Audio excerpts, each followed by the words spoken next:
But so getting back to its pH and things, and that's I think where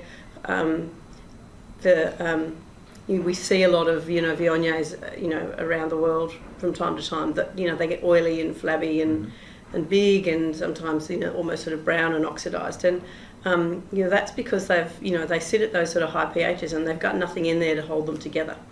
One of the comments people often make about our Viogniers is not just about how varietal they look and with the perfume and the textures, but is how much lovely acidity they've got. People say, oh, we like your Viognier because it's got so much acidity. And depending on who they are, sometimes I'll just nod and say, well, that's good, I'm glad you like it.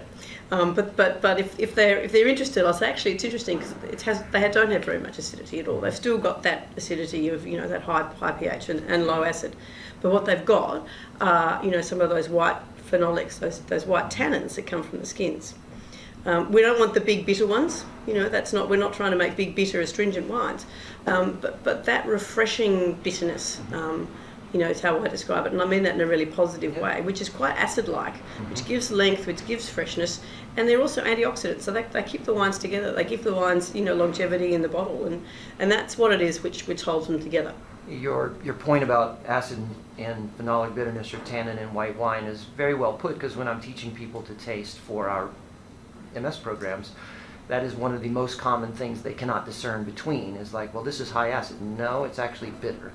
But it does do exactly what you're talking about, and that is one of the reasons that it's great food wine too, right? It's absolutely, it is, because that's right. It makes you hungry apart from anything else, and it gives it the strength to go with so many different things. And the low acid nature of Viognier is what makes it lovely and round and rich to go with spicy foods and things as well. So you can put Viognier with your quite spicy curries, or we have it a lot with sort of Thai and some of those with fresh chili, those sort of cuisines, which is another spectrum that works really well. But as you say, the bitterness and that nature of it is what you can put it with a steak, and I think all the great steakhouses in the world should have a Viognier on the list for people that want to have the experience of a red wine but don't want to drink red.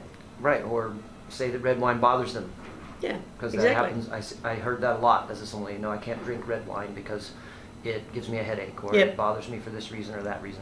Or it makes my teeth stained. That's right. Yeah, well, there's always that.